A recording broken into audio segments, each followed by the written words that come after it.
शहर की एक पॉश कॉलोनी में रीना नाम की एक 38 की महिला अपने परिवार के साथ रहती थी। उसका घर बाहर से जितना साधारण दिखता था, भीतर से उतना ही रहस्यमयी था। परिवार में 3 लोग रहा करते थे। रीना जो एक गृहिणी थी, वो हमेशा घर और परिवार के काम में व्यस्त रहती थी, और उसकी बेटी नेहा 19 साल की थी और कॉलेज में पढ़ा करती थी, लेकिन जिज्ञासु और थोड़ी जिद्दी स्वभाव की थी। और अरविंद 42 साल का नेहा का सौतेला पिता था। अरविंद जिम जाने वाला, मजबूत शरीर और आकर्षक व्यक्तित्व वाला आदमी था। उसकी मौजूदगी घर में अलग ही असर डालती थी। रीना कई बार कहती, तुम्हारी पर्सनालिटी देखकर तो कोई ये मान ही नहीं सकता कि तुम 40 से ऊपर के हो। अरविंद बस हल्की मुस्कान देकर बात को टाल देता। घर में सब कुछ सामान्य दिखता था, मगर रात में अजीब सा माहौल बनने लग जाया करता था। घड़ी की सुई जैसे ही 12 पर पहुंचती, अरविंद हल्की आवाज में रीना को बुलाता और रीना उसके बुलावे को कभी मना नहीं कर पाती थी। सुबह होते होते रीना का चेहरा थका हुआ, बाल बिखरे और आंखों में नींद की कमी साफ झलकती थी। नेहा रोज ये सब देखा करती थी। उसके मन में सवाल उठते रहते थे। पापा रात को मम्मी को क्यों बुलाते हैं? आखिर उनके बीच ऐसा क्या होता है कि मम्मी सुबह इतनी थकी हुई लगती हैं? मगर अब नेहा का मन बेचैन होने लगा था और अरविंद का व्यक्तित्व भी नेहा को आकर्षित करने लगा था। वो सोचती, मम्मी इतनी बड़ी होकर भी पापा की तरफ खिंचती हैं, शायद यही वजह है कि वो हमेशा खुश रहती हैं। धीरे धीरे नेहा के मन में भी एक अजीब सी जिज्ञासा और चाह पैदा होने लगी थी। कभी वो पढ़ाई का बहाना बनाकर अरविंद के पास बैठ जाया करती थी, तो कभी फिटनेस का टॉपिक छेड़ देती थी। पापा आप मुझे भी जिम जैसी ट्रेनिंग सिखाएंगे? अरविंद हंसकर टाल देता, मगर उसकी आंखों की चमक नेहा को अंदर तक हिला देती थी। एक रात नेहा अपने कमरे से बाहर निकली। उसने देखा रीना अरविंद के कमरे में थी। दरवाजा थोड़ा खुला हुआ था। नेहा के दिल की धड़कन तेज हो गई। वो पास जाकर देखना चाहती थी, मगर डर और झिझक ने उसे रोक लिया। उस रात नेहा सो नहीं पाई। उसके मन में बस यही ख्याल घूमता रहा, आखिर मम्मी और पापा के बीच ऐसा क्या है जो मुझे समझ नहीं आता। सुबह कॉलेज जाने से पहले नेहा आईने के सामने खड़ी हुई। उसने गौर किया कि अब वो पहले जैसी मासूम बच्ची नहीं लगती थी। उसकी आंखों में अब एक अजीब सी चमक थी। अरविंद जब भी घर में होता, नेहा उसे चुपके चुपके देखती। कभी उसकी मांसपेशियों पर नजर टिक जाती, तो कभी उसके आत्मविश्वास भरे अंदाज पर। नेहा के मन में सवाल उठता, मम्मी को ही क्यों उसका पूरा ध्यान मिलता है? क्या मैं सिर्फ उनकी बेटी हूं, या वो कभी मुझे भी नोटिस कर सकते हैं? धीरे धीरे जिज्ञासा अब चाहत में बदलने लगी थी। नेहा ने अब अपने व्यवहार में बदलाव लाना शुरू कर दिया था। कभी पढ़ाई के बहाने अरविंद के कमरे में चली जाया करती थी, तो कभी कह देती, पापा ये असाइनमेंट समझा दो ना। तो कभी स्पोर्ट्स ड्रेस पहनकर कहती, आप तो जिम जाते हो, मुझे भी ट्रेनिंग सिखाओ। अरविंद अक्सर मुस्कुराकर मना कर देता, लेकिन उसकी नजरें कई बार ठहर जाया करती थी नेहा के ऊपर, जिसे नेहा ने भी महसूस करना शुरू कर दिया था। रीना अपनी घरेलू जिम्मेदारियों में इतनी उलझी रहती कि उसे ये सब समझ नहीं आता। उसके लिए अरविंद बस उसका पति था और नेहा उसकी बेटी, लेकिन उसे ये एहसास नहीं था कि दोनों की आंखों में अब एक अलग ही चमक उभर रही है। एक शाम बारिश हो रही थी, बिजली चली गई और घर अंधेरे में डूब गया। नेहा डरने का बहाना बनाकर अरविंद के पास आ गई। पापा मुझे बहुत डर लग रहा है, अरविंद ने मुस्कुराकर कहा। डरने की कोई बात नहीं है, मैं हूं ना। ये सुनकर नेहा का दिल तेजी से धड़कने लगा। उसने महसूस किया कि उसकी जिज्ञासा अब एक खतरनाक खिंचाव में बदल रही है। उस रात नेहा देर तक अरविंद से बातें करती रही। बिजली आने के बाद भी वो उसके पास से हटी नहीं। अरविंद ने भी उसे टोकने के बजाय चुपचाप उसकी बातें सुनी। कमरे में माहौल अजीब सा हो गया था। नेहा सोच रही थी, क्या यही वो रास्ता है जो मुझे उस राज के और करीब ले जाएगा, जिसे मैं इतने दिनों से समझने की कोशिश कर रही हूँ। रात धीरे धीरे गहरी हो रही थी। घर में सन्नाटा था, बस खिड़कियों से आती हवा और दूर से गिरती बूंदों की आवाज थी। नेहा अपने कमरे में करवटें बदल रही थी। उसके मन में अजीब सी हलचल थी। क्यों ना आज मैं ही वो कदम उठाऊं जो अब तक सिर्फ सोचती रही हूं। नेहा ने अलमारी से हल्की सी स्लिप ड्रेस निकाली, आईने में खुद को देखा और मुस्कुराते हुए सोच रही थी, पता नहीं पापा नोटिस करेंगे या नहीं, पर आज मुझे देखे बिना वो रह नहीं पाएंगे। धीरे धीरे कदमों से वो अरविंद के कमरे की तरफ बढ़ी और रीना उस दिन दवा खाकर गहरी नींद में थी। दरवाजा आधा खुला था। नेहा अंदर गई और किताबें हाथ में लेकर बोली, पापा एक चैप्टर समझ नहीं आ रहा है, आप मदद कर दोगे? अरविंद ने चौंक कर देखा। उसके सामने खड़ी नेहा आज कुछ अलग ही लग रही थी। उसकी ड्रेस, उसकी आंखों की चमक और उसकी धीमी आवाज सब में एक अजीब सी गर्माहट पैदा कर रही थी। अरविंद ने किताब उठाई और समझाने लगा। नेहा उसके पास आकर बैठ गई। इतना पास कि दोनों के कंधे एक दूसरे से छू रहे थे। नेहा कभी कभी झुककर पन्ने पलटती और हर बार उसके बाल अरविंद के चेहरे को छू जाते। वो हल्की खुशबू अरविंद के मन को अब विचलित करने लगी थी। नेहा ने मुस्कुराते हुए कहा, पापा, आपकी बातें तो इतनी आसान लगती हैं, कभी कभी लगता है आप टीचर होते तो मैं टॉपर होती। उसकी नजरें सीधी अरविंद की आंखों में थीं। वो नजरें सिर्फ पढ़ाई की नहीं थीं, उनमें चाहत और चुनौती दोनों छुपी थीं। कमरे की हवा जैसे रुक गई थी। बिजली की हल्की रोशनी में अरविंद और नेहा आमने सामने थे। पन्ने खुले थे, पर अब किसी को अक्षर नहीं दिख रहे थे। नेहा ने धीरे से किताब बंद कर दी और उसका हाथ अरविंद के हाथ पर टिक गया। अरविंद ने एक पल को कुछ कहने की कोशिश की, पर नेहा की आंखों की आग ने उसकी आवाज रोक दी। कमरे में माहौल इतना गर्म हो चुका था कि सिर्फ सन्नाटा ही सब कुछ बयां कर रहा था। उस रात कुछ भी ज्यादा नहीं हुआ, लेकिन इतना जरूर था कि दोनों ने समझ लिया था कि अब वापसी मुश्किल है। जिज्ञासा अब एक खतरनाक रिश्ते की तरफ बढ़ चुकी थी। नेहा अब तय कर चुकी थी कि उसे पीछे नहीं हटना।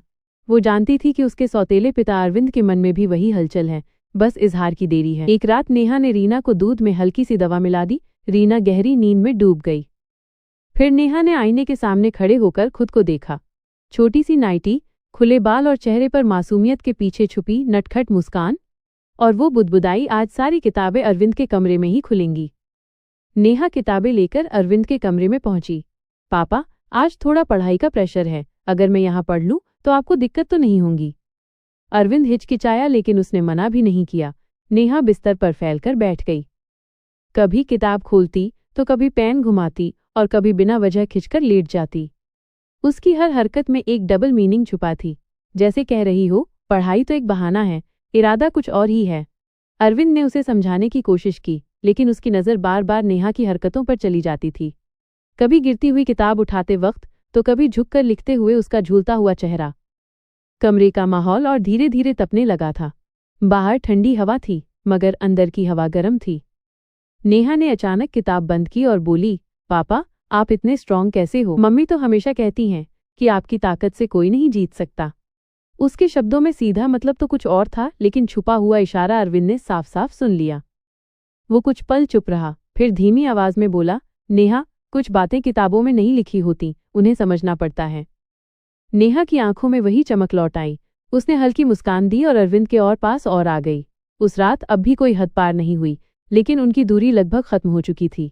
अब बस एक चिंगारी चाहिए थी जो इस आग को पूरी तरह भड़का दे। रात का सन्नाटा घर में फैला हुआ था। नेहा अब अपने कदमों में पूरी तरह आत्मविश्वास महसूस कर रही थी। उसने तय किया कि आज रात वो अरविंद के और करीब जाएगी और पहले की सभी दूरियां मिटा देगी। नेहा ने हल्की नाइट ड्रेस पहनी और रीना को नींद की दवा दे दी। माँ गहरी नींद में चली गई। नेहा आईने में खुद को देखकर मुस्कुराई, अब सब कुछ बस मेरे हाथ में है। कदमों को धीरे धीरे अरविंद के कमरे की ओर बढ़ाया। दरवाजा आधा खुला था। अरविंद बैठा हुआ किताबें पढ़ रहा था। जैसे हर रात नेहा बोली है, पापा, मुझे कुछ समझ नहीं आ रहा था, सोचा यहाँ बैठकर देखूं। उसकी आवाज में हल्की मासूमियत थी, लेकिन आंखों की चमक में अब साफ नटखट चाहत थी। नेहा बिस्तर के पास बैठ गई। पन्ने पलटते हुए उसकी तरफ झुकना, कभी हाथ से पेन पकड़ना और कभी बाल हल्के हल्के उसके कंधे को छूना, सब में एक अजीब सा रोमांच था। अरविंद बार बार उसे टोकना चाहता था, लेकिन नेहा की आंखों की चमक ने हर शब्द को रोक दिया। कमरे का माहौल धीरे धीरे गर्म होने लगा था। सन्नाटा, बिजली की हल्की रोशनी और बारिश की आवाज, सब कुछ उनके बीच एक खतरनाक खिंचाव पैदा कर रहा था। नेहा ने धीरे से किताब बंद कर दी और बोली, पापा, मैं तो बस पढ़ाई का बहाना बना रही थी, पर अब लगता है ये बहाना और मजेदार हो गया है। अरविंद ने उसकी तरफ देखा। उसकी आंखों में वही हलचल थी जो नेहा ने पहले कई बार महसूस की थी। धीरे धीरे उसने किताबें और पन्ने एक तरफ रखे और सिर्फ नेहा की आंखों में खो गया। वो रात अब सिर्फ पढ़ाई की नहीं रही। दोनों के बीच जो नजदीकी थी, वो अब शब्दों के बिना सब कुछ बयान कर रही थी। हर हल्का स्पर्श, हर छोटी सी मुस्कान और हर अधूरी बात, सब में अब आग की चिंगारी झलक रही थी। नेहा ने महसूस किया, अब पीछे लौटने का कोई रास्ता नहीं है। जो शुरू हुआ है उसे अब पूरी तरह जीना होगा। रात के बाद कुछ हफ्तों में नेहा ने महसूस किया कि उसके शरीर में बदलाव आ रहे हैं। शुरुआत में उसने इसे अनदेखा किया, पर धीरे धीरे स्थिति स्पष्ट हो गई। नेहा प्रेग्नेंट थी। अरविंद और नेहा दोनों घबरा गए। ये रहस्य अगर खुल गया तो सब कुछ बिखर जाएगा। फिर दोनों ने तय किया कि किसी को कुछ नहीं पता चलना चाहिए। नेहा ने अरविंद के साथ अनजाने शहर में क्लिनिक जाने का निर्णय किया। वो जानती थी कि ये सबसे सुरक्षित तरीका है।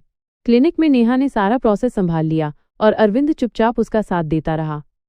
दोनों के बीच अब सिर्फ शब्दों की नहीं, गहराई और चाहत की भी जुड़ी हुई भाषा थी। क्लिनिक से लौटने के बाद नेहा और अरविंद ने एक दूसरे को देखा और नेहा ने सोचा, अब ये राज और गहराई तक छुपा रह सकता है या नहीं, ये वक्त ही बताएगा। घर लौटते ही नेहा ने रीना को हल्की नींद की दवा देकर फिर उसी रूटीन को चालू कर दिया था। हर रात पढ़ाई का बहाना, किताबें पेन, लेकिन अब बीच बीच में अधूरी चाहत और खतरनाक नजदीकियां भी शामिल थीं। नेहा और अरविंद के बीच अंग अंग की गर्माहट अब और स्पष्ट हो रही थी, लेकिन दोनों जानते थे ये सब बाहर किसी के सामने नहीं आना चाहिए। एक दिन रीना ने देखा कि नेहा कुछ अजीब तरह से अपने पापा के पास बढ़ रही थी। उसकी आंखों में वही चमक थी जो उसने पहले महसूस की थी। रीना ने गहरी सांस ली और खुद को संभाला। उसने महसूस किया कि कहीं कुछ गहरा और खतरनाक चल रहा है, पर उसने अभी छुपा लिया। अरविंद भी समझ चुका था कि ये सिर्फ खेल नहीं रहा। नेहा की हर चाल और हर इशारा अब सीधे उनके राज और खतरनाक रिश्ते की तरफ इशारा कर रहा था।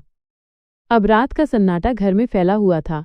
नेहा अब पूरी तरह अपने फैसले और गुप्त खतरनाक जिज्ञासा में डूबी थी। अरविंद भी समझ चुका था, अब ये सिर्फ खेल नहीं रहा, ये एक अनकही चाहत, खतरनाक रहस्य और गहरी उलझन बन चुकी है।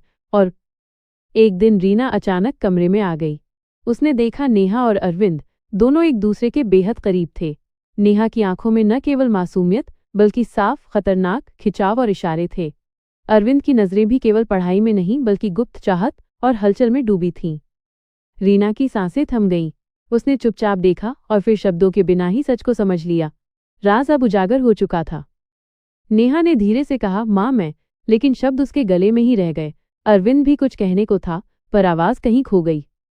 कमरे में सन्नाटा था, पर हर हल्की सांस, हर हल्की छुअन और हर नजर अब सब कुछ बोल रही थी। रीना की आंखों में आंसू और गुस्सा नहीं बल्कि चिंता और उलझन झलक रही थी। उसने धीरे से फुसफुसाया, अब मुझे भी सच का सामना करना होगा और अब ये घर पहले जैसा नहीं रहेगा। तीनों ने महसूस किया कि अब परिवार बचा है, लेकिन राज हमेशा उनके साथ रहेगा। हर हल्की मुस्कान, हर छुपी नजरों का इशारा सस्पेंस का हिस्सा बन चुका था। रीना को डर और चिंता दोनों सताने लगी थी। अगर ये रहस्य खुल गया तो परिवार बिखर सकता था, लेकिन उसने ठाना अपने परिवार को बचाना है। वो धीरे धीरे नेहा और अरविंद के सामने आई। उसने उन्हें पकड़ते हुए कहा, मैं जानती हूँ सब कुछ, पर अब हम तीनों को साथ रहकर इसे संभालना होगा। अब घर में सस्पेंस और हल्की गर्माहट एक साथ मौजूद थी।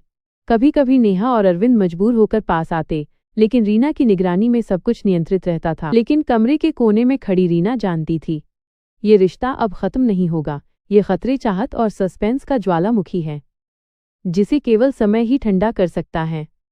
इस घर के राज के पीछे छुपी एक चाहत है, डर और रहस्य की आग। नेहा, अरविंद और रीना का असली खेल अभी शुरू हुआ है। अगर आप जानना चाहते हैं आगे क्या होगा तो लाइक करें, कमेंट करें और सब्सक्राइब करना मत भूलिए, क्योंकि ये कहानी अभी खत्म नहीं हुई। धन्यवाद।